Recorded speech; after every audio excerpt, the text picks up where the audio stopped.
and welcome back to my small little library. Today we're gonna talk about my reading for September, which was a roller coaster of emotions. Um, it was disastrous. Like, the books that I did actually read weren't bad, but like I had 3 DNFs. It just wasn't my month. September. Like, I was on vacation, that was great, but I read way less than I thought I would, and then I had a lot of books that I thought I would DNF, and I did actually DNF. And all of that is now coming together in this video. So it will probably not be like a super long video, but yeah. I'm thinking starting with like what I actually read, and then we're gonna talk about the DNFs. I started the month with a reread of A Dowry of Blood by S.T. Gibson. I love this book. I gave this book 5 stars. I'm still standing by that decision. I think it is a really, really great alternative version of Dracula, but with the focus on his wife, or like one of his wives, and what she has lived through at his side and under his reign, pretty much. And I love the format of the book because it is written like letters and diary entries directed at Dracula from her point of view, which is really interesting. It is a pretty like steamy book. There's a lot of like spiciness in here. Also, it's a queer novel. So yeah, if you like that, go and read it. But yeah, I think it's a great book. I love it, and the reread was great, and just yeah, showed me why I loved that. Then I did also do a reread of Port of Prophecy by David Eddings. This is a 4-star book, like a high 4-star. This is still a high 4-star. I love this. This is the first part in the Belgariad series, like a really classic fantasy series by David and Lee Eddings. And our main character is just a boy in the beginning, and yeah, he is fated to be the king. And save the kingdoms, and that is the start of his journey. I love it. It's a pretty classic fantasy. Yeah, I don't know. There isn't really much to say about it. It's my first reread, I think. I'm not quite sure. I'm losing track of rereading books. But yeah, it's a good classic fantasy, you know, where you have no face and stuff like that. It's more like lizard people and medieval inspired, you know, like dragon stuff like that. That is kind of the type of fantasy that it is. Then the book that kind of broke me, that was the second part of Words of Radiance. I gave this a low 4 stars because I felt too bad giving it 3. I just think these books are too big. I have lost all my motivation to read these.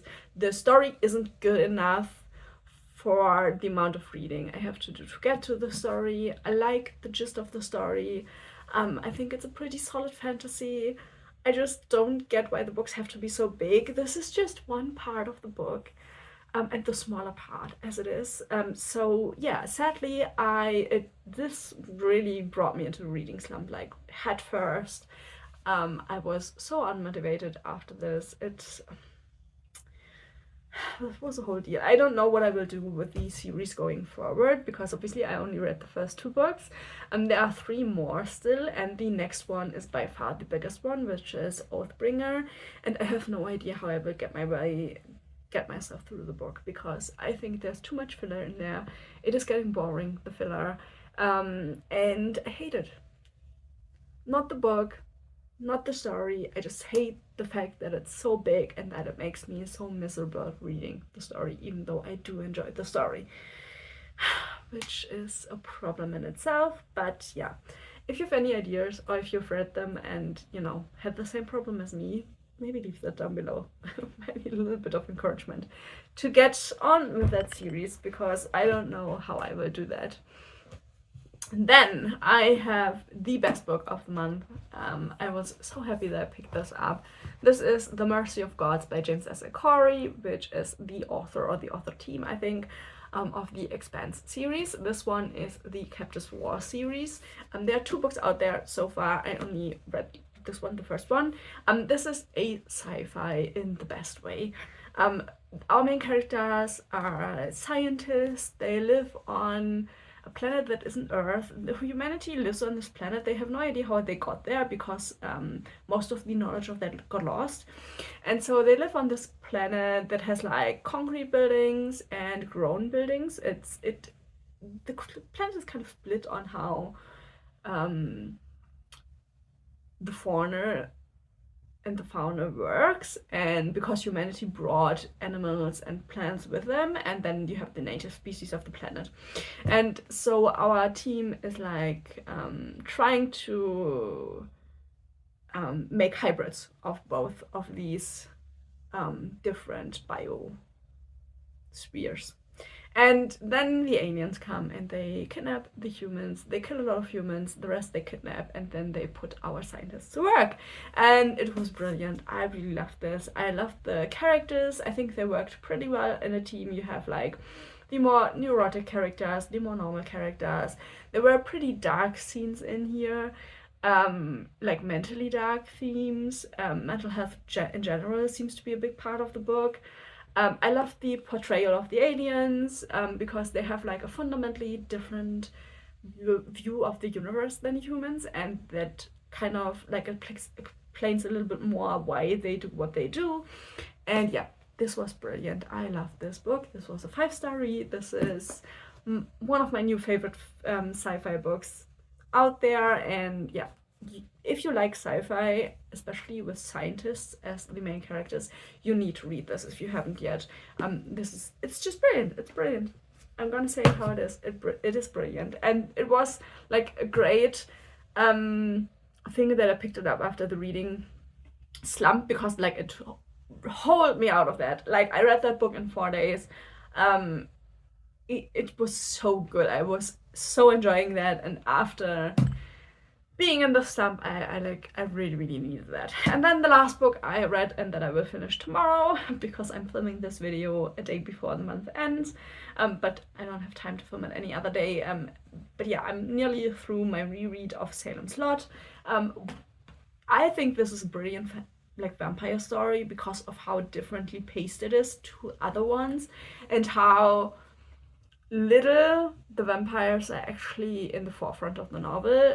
Yeah, for me this is one of those classic Stephen King novels. I love it. It is a 5-star read for me. It is I think my first reread of Salem's Lot, and I'm listening to the audiobook, which is a really good audiobook. I'm really enjoying that. Yeah, this is a slow novel. It is really slow. If you know like Stephen King, his books can be incredibly slow, but for some reason it never annoyed me with him. With other authors it might, but with Stephen King I can always go with the slower novels. So yeah, don't expect there to be a lot of action in the beginning. You get a lot of like exposition to like the village of Salem's Lot and what is happening there, and everyday life, and our main character is an author, so get a little bit of that too. And it like slowly trickles from there into the vampires coming to town and the fighting and stuff like that, you know. So yeah, I really love this. If you haven't read it yet, which would be surprising, I think Salem's Lot is quite a classic from Stephen King, but if you haven't read it yet, I think October is the perfect month to do so. So yeah, I would recommend that. And now let's talk about the 3 books that I DNF'd and why. We're gonna start with the Michael Crichton one, Disclosure. This just wasn't my topic. It's a office thriller is the best way I can describe it. It was just incredibly boring, and I just couldn't make my way through it. I just didn't care about the characters, about the setting, anything. But I was pretty sure of that when I like decided I would read that, so that wasn't a surprise. But yeah, if you like office thrillers and like the whole drama of like how people interact with their co-work and stuff like that, then I would go for it. But if you don't care for that, like me, just skip it. Then I have this, which is The Beach by Alex Garland. Yeah, I couldn't be bothered with reading this. This has something to do with the Vietnam War. Our main character is like traveling in Bangkok, and then he meets this weird guy, and he gives him a map to the secret location on an island, and then yeah, it has to do with drugs and stuff like that. But I found the main character and his companions that he like picks up along the way to be incredibly annoying and unlikable, and then I wasn't the biggest fan of the story in itself anyway, because this is not something I would normally pick up. And yeah, I just couldn't deal with the characters, so I DNF'd it. I'm not sad about it, let's be honest. It's just, I don't know, not the book for me. And then we have the last DNF, which is the fastest DNF I have ever had. And that is Moon Dance by S.P. Sumtow. I knew nothing about this book. I got it in like one of those boxes where I got horror books from.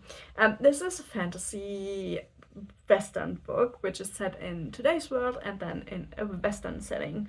And it is about two rivaling groups of werewolves, the European ones and the American ones, but this plays out on American soil. The European ones come over.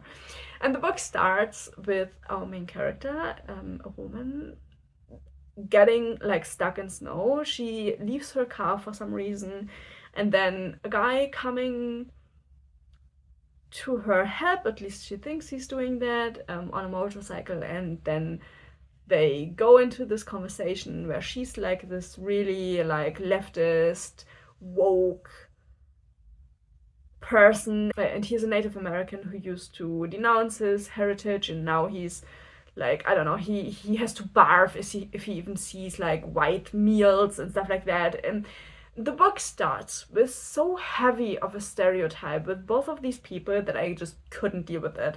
The thought that those two would be the main characters of the novel, and you know, it was so bad, so bad. And then I looked up reviews of this book and I realized that it is also a Western. I personally cannot, I just don't really like Western. I have never found one that I loved. The only book where I didn't mind it was The Dark Tower by Stephen King, but I felt like that was more of a steampunky Western type of thing, so it evened it out. But this would be like a Western, and I don't like it. But yeah, I couldn't even get around the first couple of pages with the main characters talking because they sounded like cardboard characters, and it was really bad, really bad. What they said to each other, I don't know.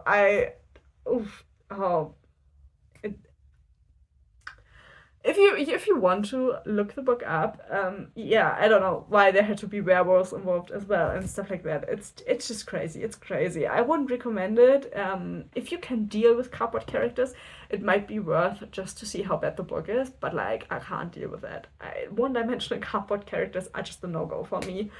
So yeah, that is why I DNF'd that. So that is all of the reading I did in September. As you can tell, like the books in general that I did get through weren't bad, but my reading in general was kind of not so great, all over the place, and barely made it through the month, let's be honest. So yeah, I hope you found this interesting. If you've read any of these books, leave your opinion down below. If you have any interesting reads or maybe hated reads, anything you want to get off your chest, please do that down below in the comments as well.